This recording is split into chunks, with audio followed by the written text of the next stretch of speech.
सर्वेभ्यो नमो नमः।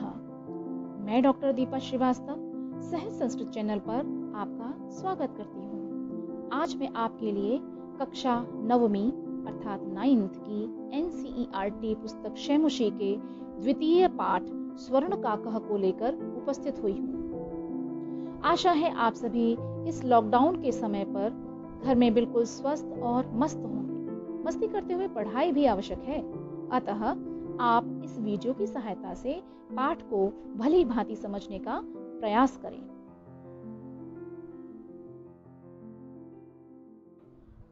तो चलिए हम पाठ को प्रारंभ करते हैं।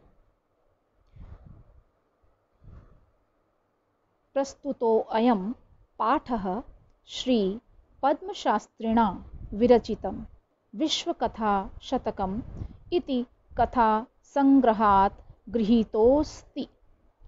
यानी कि इसका अर्थ है प्रस्तुत पाठ श्री पद्म शास्त्री द्वारा रचित विश्व कथा शतकम नामक कथा संग्रह से लिया गया है, जिसमें आगे पढ़ते हैं अत्र जहाँ पर विविध राष्ट्रेषु यानी कि विभिन्न देशों की, है ना, विभिन्न देशों में की या में व्याप्तानां व्याप्त शतम लोक कथानां वर्णनम विद्यते, है ना, जिसमें कि अनेकों देशों की 100 लोक कथाओं का संग्रह है। अनेक देशों की शतानाम, क्या शतम माने 100, लोक कथानाम लोक कथाओं का क्या है वर्णन किया गया है या संग्रह किया गया है।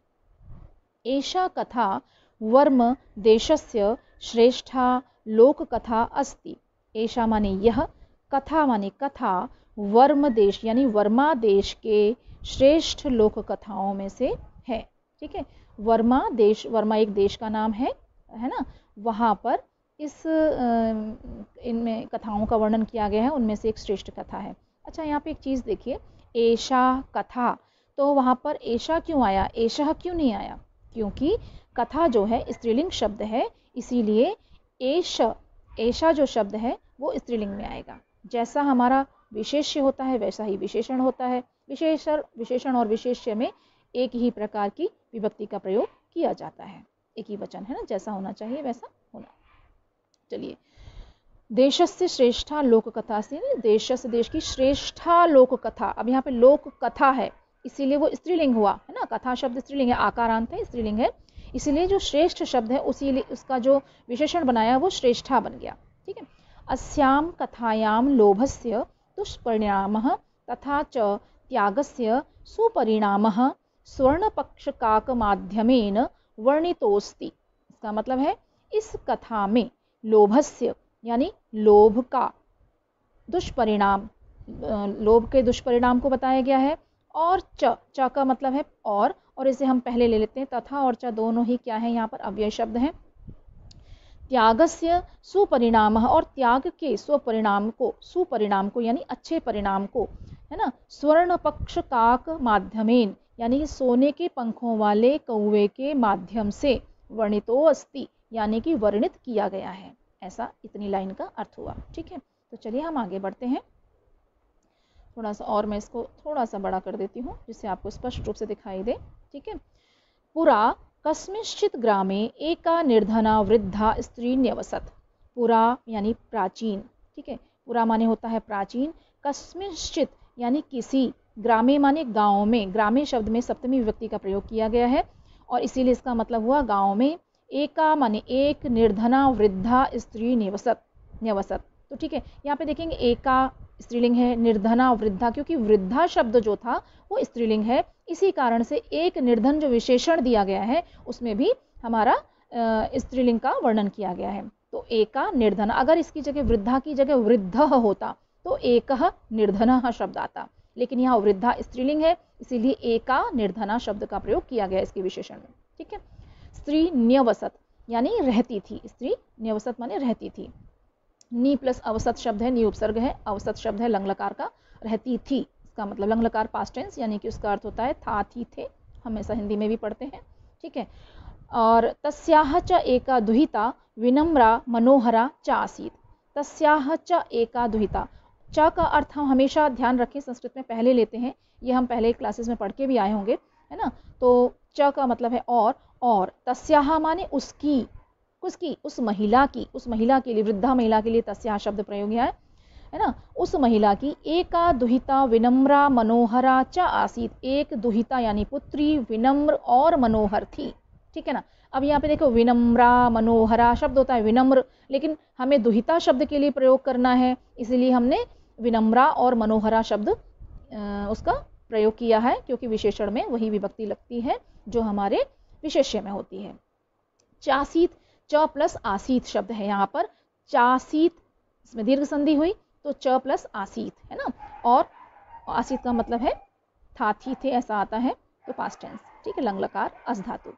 एकदा माता स्थाल्याम तंडुलान निक्षिप्य पुत्रीम आदिशत, एकदा माने एक बार, माता ने स्थाल्याम थाली में, स्थाल्याम स्थाली का शब्द होता है, उसका सप्तमी विभक्ति एक वचन में शब्द बना है स्थाल्याम, तो थाली में, तंडुलान यानी चावलों को, निक्षिप्य माने रख कर, है ना, इसमें लप प्रत्यय लगाया हुआ है, निक्षिप्य इसमें उपसर्ग और अंत में यह शेष है, 8th क्लास में आपने पढ़ा होगा लप प्रत्यय को, यह शेष है, ठीक है इसमें, और इसका मतलब होता है कर, है ना, निक्षिप्य यानी रख कर, पुत्रीम पुत्री को, आदिशत माने आदेश दिया, सूर्या तपे तंडुलान खगेभ्यो रक्ष, सूर्या तपे कहते हैं धूप को, धूप में तंडुलान यानी चावलों से, चावलों की, तंडुलान माने चावलों की क्या करो, रक्षा करो, खगेभ्यो माने पक्षियों से रक्षा करो। जहाँ पर रक्ष धातु का प्रयोग होता है, इसीलिए तो उसमें जो जिसकी रक्षा होती है वो उसमें द्वितीय विभक्ति का प्रयोग किया जाता है, इसीलिए तंडुलान, है ना, बालकान ऐसा शब्द होता है द्वितीय विभक्ति बहुवचन में, इसीलिए यहाँ पर द्वितीय विभक्ति का शब्द लिया गया है, जबकि उसका अर्थ निकल रहा है कि सूर्य तपे यानी धूप में चावलों की, है ना, पक्षियों से रक्षा करो, तो काकी के षष्ठी विभक्ति का शब्द होना चाहिए था, लेकिन यहाँ पर षष्ठी विभक्ति का शब्द नहीं है, क्योंकि रक्ष धातु आ गई है इस कारण से। किंचित कालादनंतरम, कालात अनंतरम, किंचित माने कुछ, कालात अनंतरम, कालात कहते हैं समय से, के पश्चात, अनंतरम माने पश्चात, एको विचित्रः काकः समुड्डीय तस्याः समीपम अगच्छत, एक विचित्र कौवा समुड्डी यानी उड़ करके, इसमें भी सम उपसर्ग है, उड्डीय उसमें उड धातु है, उत है ना, उड़ना, है ना, और यह ल्यप प्रत्यय है, उसमें यह शेष रहता है, तो इस शब्द में ल्यप प्रत्यय का प्रयोग किया गया है, उड़ करके, तस्याः समीपम अगच्छत, उसके समीप आ गया, किसके समीप, जो लड़की वहां पर बैठी हुई थी, आपको चित्र में दिखाई देगा, ये देखो कितनी प्रसन्न मुद्रा में बैठी हुई है, और कौवा आकर के यहाँ पर उसके चावल के दानों को खा रहा है, ठीक है। चलिए हम आगे बढ़ते हैं। नैतादृशः स्वर्णपक्षो, नैतादृशः स्वर्णपक्षो रजतचंचुः स्वर्णकाकस्तया पूर्वं दृष्टः, एतादृश, न एतादृशः में से यहाँ पर दो शब्द निकलेंगे, नैतादृशः, ठीक है, एतादृशः माने ऐसा, पहले हम एतादृशः शब्द का अर्थ लेंगे, ऐसा, स्वर्ण पक्ष वाला यानी कि सोने के पंखों वाला, रजत चंचुः यानी कि और चांदी की चोंच वाला यानी चांदी की तरीके की चोंच वाले, स्वर्ण काकस्त सोने के काक को, तया पूर्वम दृष्टम न, उसने पहले कभी नहीं देखा था, ठीक है। तम तंडुलान खादंतम, उसने तंडुलान यानी चावलों को, खादंतम खाते हुए, हसन हसंतम च और हंसते हुए, विलोक्य देख करके, विलोक्य में भी यहाँ पर लेप प्रत्यय का प्रयोग किया गया है, सो देख करके, बालिका रोदितुम आरब्धा, वो जब वो कौवा था वो चावलों को खा रहा था, तो उसको देख करके जो बालिका थी उसने रोना प्रारंभ कर दिया। तम निवारयंती सा प्रार्थयत, उसने उसको रोका, रोकने की प्रार्थना की, है ना, रोकते हुए उसको प्रार्थना की। तंडुलान माँ भक्षय, तंडुलान यानी चावलों को, माँ माने मत, भक्षय माने खाओ, मत खाओ, मेरे चावलों को मत खाओ। मदीया माता अतीव निर्धना वर्तते, मदीया माने मेरी, माता माने माता, अतीव यानी बहुत अधिक, निर्धना बहुत अधिक कैसी है, गरीब, वर्तते माने है, ठीक है, अस्ति और वर्तते पर्यायवाची होते हैं।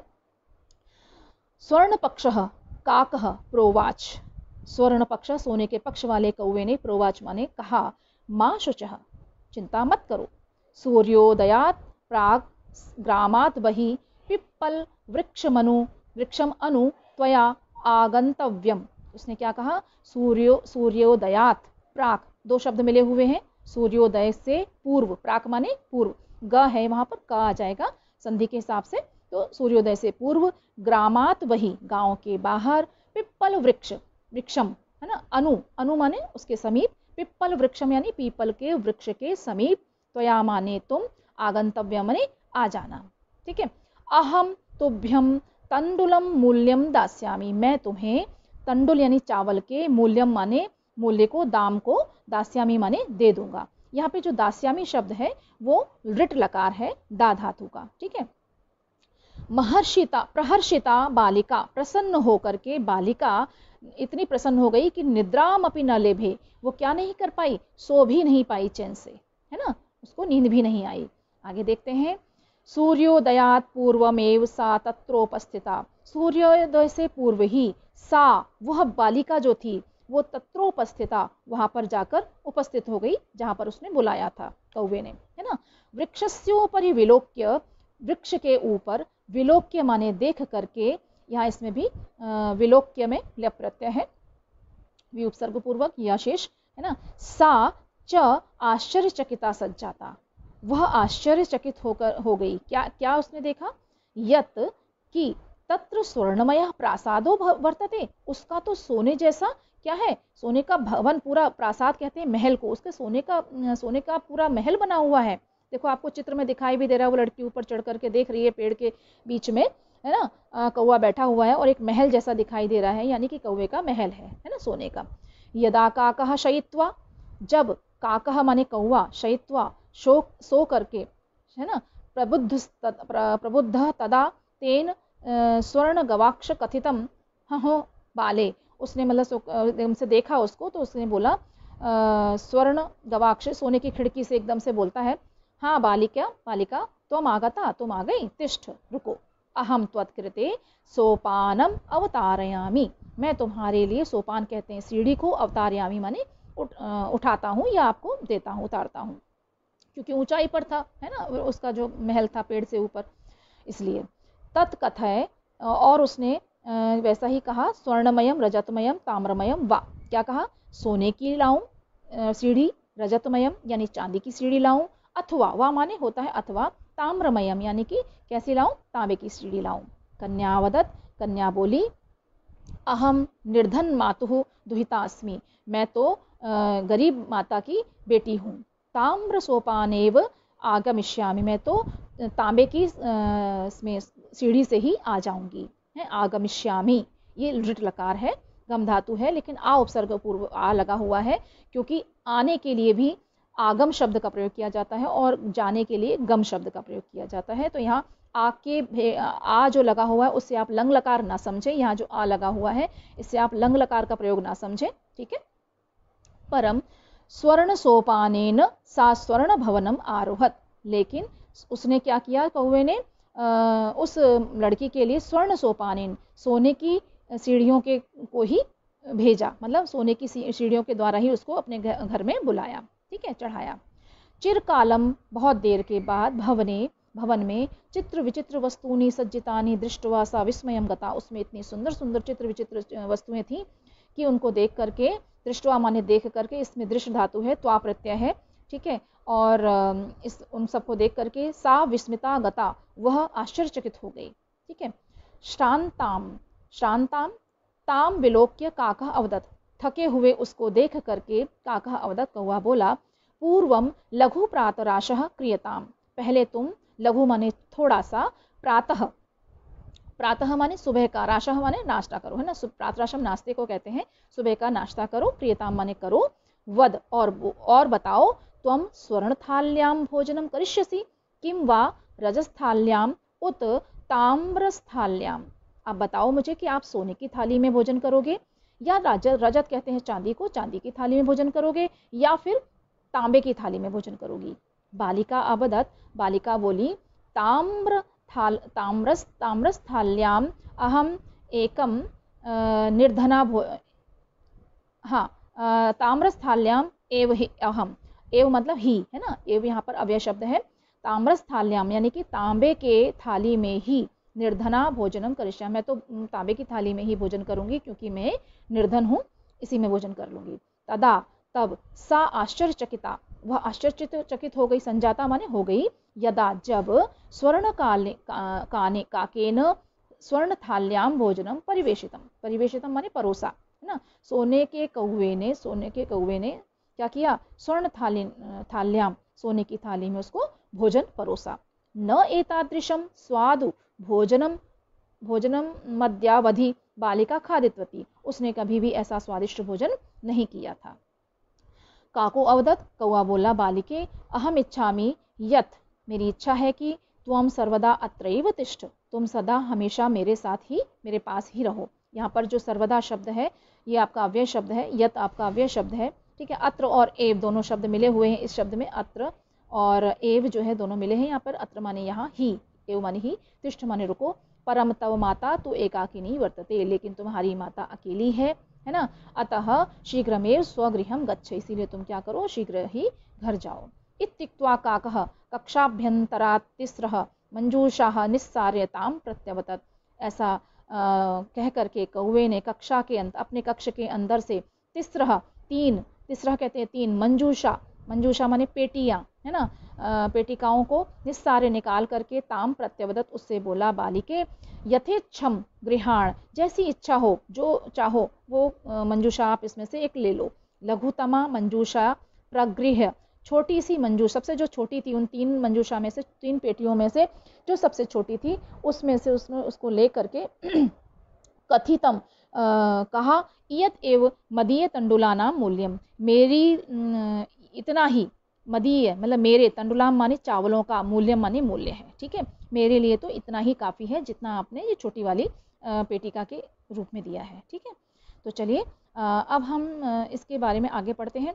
गृहम आगत्य तया मंजूषा समुद्घाटिता, गृहम आकर के, घर आकर के, तया मंजूषा, उसके द्वारा, मंजूषा को जैसे ही खोला गया, तस्याम महारहाणी हीरकाणी विलोक्य स प्रहर्षिता तद्विना धनिका च संजाता, उसने क्या देखा, जैसे ही उसने संदूक को खोला उसमें महारहाणी यानी कि बहुत सारे, है ना, बहुत अच्छे अच्छे हीरों के हारों को देख करके, हीरे आदि जवाहरात को देख करके वह खुश हुई, और तब से वो कैसी हो गई, बहुत अधिक धनवान हो गई, ठीक है। तो चलिए यहाँ तक हम आज पाठ को रहने देते हैं, इसके बाद सेकंड पार्ट में हम इसके दूसरे पार्ट को लेंगे। धन्यवाद।